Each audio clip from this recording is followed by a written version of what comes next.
Push that rock here with Simpson math.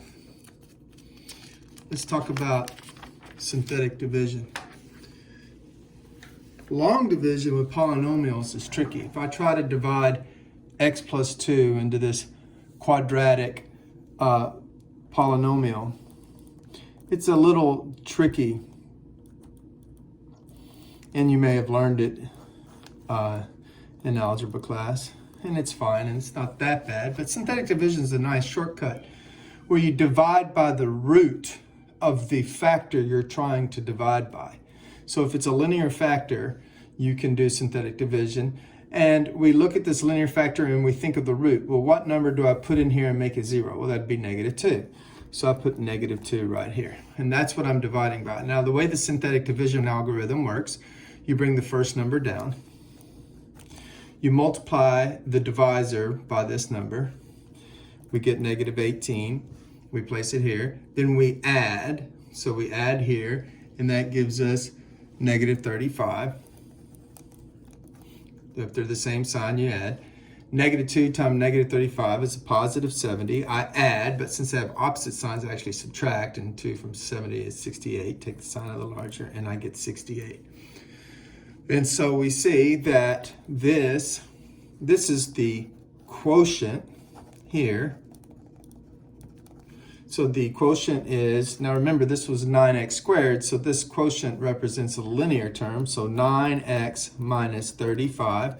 And this is what we call the remainder, and what you do with the remainder is you place it over the divisor, as you've always done. You may not remember this, but in grade school, when you divided 5 by 2, you said 2 goes into 5 twice, 2 and 2 is 4, and you had this remainder. What'd you do with it? Well, you said, oh, it's 2.5, because you took this one, you put it over the divisor, and sure enough, it's 2.5. And this 2.5 implies that it's 2 plus 1/2. So that's why the plus. So anyway, the remainder gets placed over the divisor, and this is the quotient. Now, if I did long division, divided this into this is what I'd get, and this was so much quicker, and they call it synthetic division. It's just a shortcut type of division that you can do when the divisor is linear. Now, the main reason why we teach it, it's not a shortcut, but the main reason why we teach it is because it gives us a factoring technique. Let's take a short break and learn a theorem. So here's a theorem called the remainder theorem. Here's the hypothesis of the theorem, or hypotheses. There's 3 of them. And then here's the conclusion of the theorem. Or sometimes these are called the givens, and this is called the conclusion. Anyway, the hypotheses are P is the polynomial, and the degree of P is at least 1. R is some real number. Capital R is the real number that is the remainder when we divide P by x minus R. So I'm dividing the polynomial with the degree of at least 1 by this linear factor, x minus R, where R is real. And big R is the remainder when I do that division. And the theorem says that the polynomial evaluated at little r gives us big R. In other words, if the input is this real number that is the root of the divisor, then the output of the polynomial is the remainder. Now that seems pretty abstruse when you first read it, but it actually is a quite powerful and useful theorem. And I have the proof in one of your problems. You can look over the proof in one of your problems. So here's how we use the theorem. So let's say I'm taking this polynomial and I want to divide it by x plus 2, which is the same thing as dividing by x minus -2. Oh, the root of x plus 2 is -2. I'm dividing by -2. Well, I can just do the synthetic division. We just did it. Let's see, that was -18. We got -35. We multiplied, we got 70, and the remainder was 68. That tells me that f of -2 equals 68. So I have a quick way to evaluate this function at numbers. I can just pretend I'm dividing and do the synthetic division. So I do the synthetic division and I get the output. So if this was a really long polynomial, this would be quite useful. If I had 9x to the 27th power, blah, blah, blah, blah, blah, then the synthetic division would be a nice shortcut. So now the cool consequence is that if you divide by a root of an actual factor of the polynomial, then you should get 0 as the remainder. So if I bring down this 9, 2 times 9 is 18, and I add 1 here, and I add 18 and negative 17, I get 1 here, 2 times 1 is 2, and I get 0. What does that mean? That means that when I took 9x squared minus 17x minus 2 and divided by x minus 2, I got 9x plus 1 with no remainder.